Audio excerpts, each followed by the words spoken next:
Hello, good morning. So, ngayon is July 25, 11:30 hanggang 12. So, dito sa amin is super duper foggy. Hindi mo muna makita yung kapitbahay and then yung sa harap din.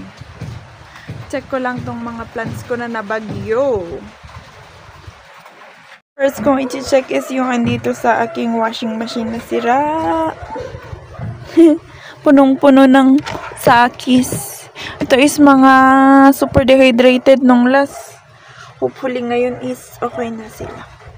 See? Grabe, hindi pa rin masyadong matigas.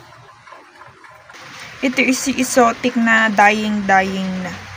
Ito ay isang, ano na pala yung pangalan nun? Nakalimutan ko. Pero silver yan. Yan dapat ang kulay niya. Cute, diba? Kakaiba. Ito is Buddha's Temple. Ito yung cacti ko na punong-puno ng scales. Tapos itong katabi niya is how na cute-cute. Ang chaba-chabi. Dapat tinaasan ko pala siguro ito. Para parang naka-fan siya. Anyway, let's go to the propagation. Magulo. See, super duper. Binaba ko na yung mga sakis na nandito kasi baka mahulog. And so, tignan natin. Inspect ganun.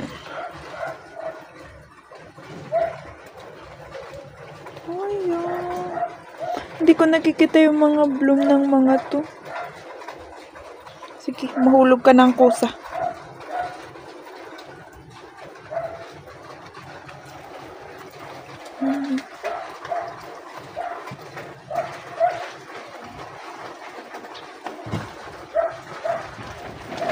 Check na yung mga propagation ko ng Crispate Beauty. Wala na silang mga farina. Ay, ito pala.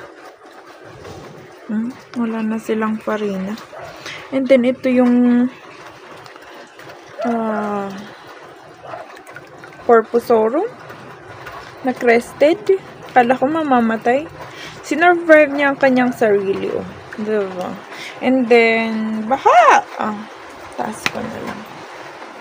Baha, okay lang siguro kahit mababad tong mga to.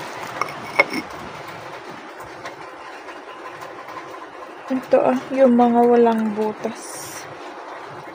Taas natin. Itong mga to walang butas to eh.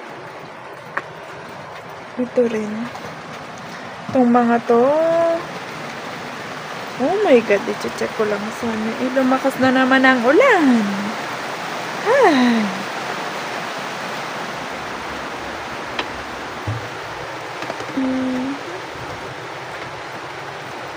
Punong-puno ng water.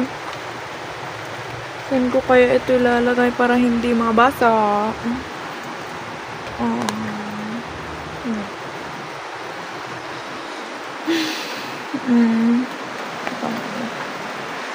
Ay, ito. Ang aking cacti. From seeds. Let me check. Oh! My goodness.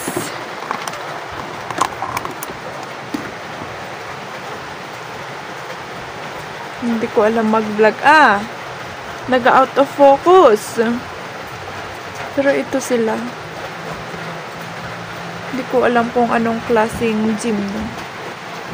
And then, lumakas yung ulan kanina kaya tumakbo na ako sa loob. And then, pumunta uli ako sa taas para check uli yung mga plants na nandito. And super masaya sila actually. Tignan nyo naman sino na pala ito? My God. Parang rose, di ba?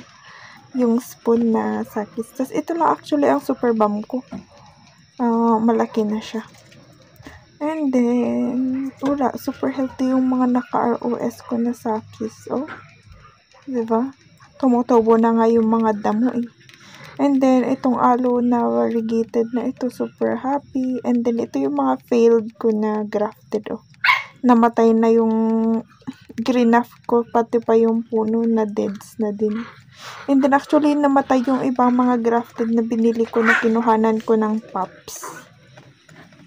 And then ito pa yung iba kong mga sakis. Si Pickle na variegated, na cute.